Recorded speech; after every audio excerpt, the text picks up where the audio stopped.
We'd forgive you for thinking that the Mandalay is a dedicated explorer ship. Isn't that what it is advertised as, after all? But no. What the Mandalay truly is the most agile and possibly the most fun medium fighter in the game. The Krait Mark II and Alliance Chieftain competed up to this day for the role of best anti-Xeno fighter. The Krait with its big guns and versatility, the Chieftain with its agility and ease of use. The Mandalay established a new trichotomy with a ship that is even more agile than the Chieftain at the price of some sustained firepower. I am Krait Mechan, and this is Bug Smashers, where we review all ships for their anti-Xeno combat potential in 2025. Note that I did not want to rush a Mandalay review out of the door on launch day. Rather, I wanted to have enough hours in the saddle to provide you with a truly detailed review from real first-hand experience. I now have some 20 anti-Xeno combat flight hours specifically in the Mandalay. I feel I have learned enough to finally share my own perspective. 3 medium ships, all with 4 utilities and general internals. That's about where the similarities end. The Mandalay sports 4 medium and 2 small hardpoints, one more than both the Krait and the Chieftain, noting that, unlike the Mandalay, the Krait, and to a much lesser extent the Chieftain, can make use of large format weapons, which is one of the factors that gives the Krait its famous versatility in anti-Xeno combat. Still, never before have we had the ability to kit the popular configuration of 2 medium and 2 small guiding Gauss cannons with good weapon convergence while retaining the ability to kit both flak and a medium thermal vent beam laser, and in such an amazingly agile package to boot.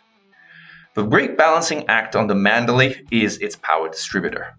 At a meager class 5, it is the size of a vulture's, while having triple the weapons to feed. Needless to say, the Mandalay is woefully underpowered, which, despite its appearance, might not be such a bad thing. If this thing had come with a class 7 power distributor, it would have obsoleted half of the ships in the game. Good game balance is welcome, and giving credit where it is due, with the Mandalay Frontier Developments for once really nailed not only the design, but the balancing as well. Given these characteristics, I've come to have 2 specific AX configurations for the Mandalay. The first one is with Gauss cannons and is intended for solo combat. The second one is with modified shard cannons and does very well in anti-Xeno combat zones. While it is possible to mount modified plasma charges on the Mandalay, NPCs are just too power distributor hungry. They choke really hard on the ship, and are thus very hard to recommend. Finally, the lack of large hardpoints means that a half dozen other ships eclipse the Mandalay as a Titan bomber. For all intents and purposes, the Mandalay is a fighter, not a bomber. The Gauss Mandalay needs to be a bit more careful than the Chieftain in managing its fire rate, but that being handled, dances around interceptors in ways that put even the mighty Chieftain to shame. The Mod Shards Mandalay is a beauty. It actively competes with the Krait Mark II as the best platform for mod shards and handily replaces the Alliance Challenger as a primary alternative to the all-popular Krait.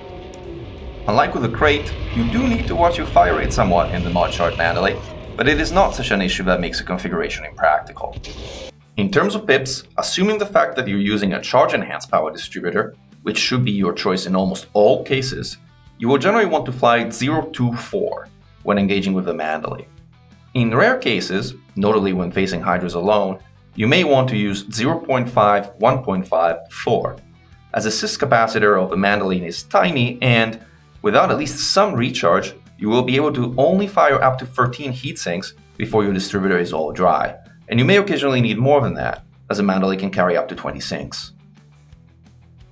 As far as fire groups go, there's nothing special here. You will want to stagger fire either Gauss or Mod Shards, as putting all your guardian weapons on a single trigger would make your heat spikes farly unmanageable. And as a small reminder, if you enjoy these videos, please take a moment to like, subscribe, and enable notifications. Your support really makes a world of a difference to me and to our community. So we've talked a lot about how to set up the Mandy, but how does a Mandy actually fly? Well, my take on that is that the Mandy flies more like a heavy small ship than it does like most medium fighters. It is extremely fast, to the point you actively need to mind slowing down to not overshoot your targets. And it has just an incredible yaw, especially for someone used to the Krait. It is even more forgiving than the Chieftain, and it is certainly a viable alternative for AX interceptor combat.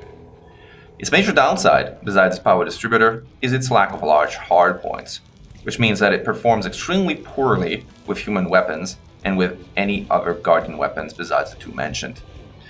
All in all, the Mandalay is an excellent anti-Xeno fighter, which rightfully earns its place alongside the Meta Chief and the Common Core Krait in what is now a trifecta of recommended ships for anti-Xeno interceptor combat.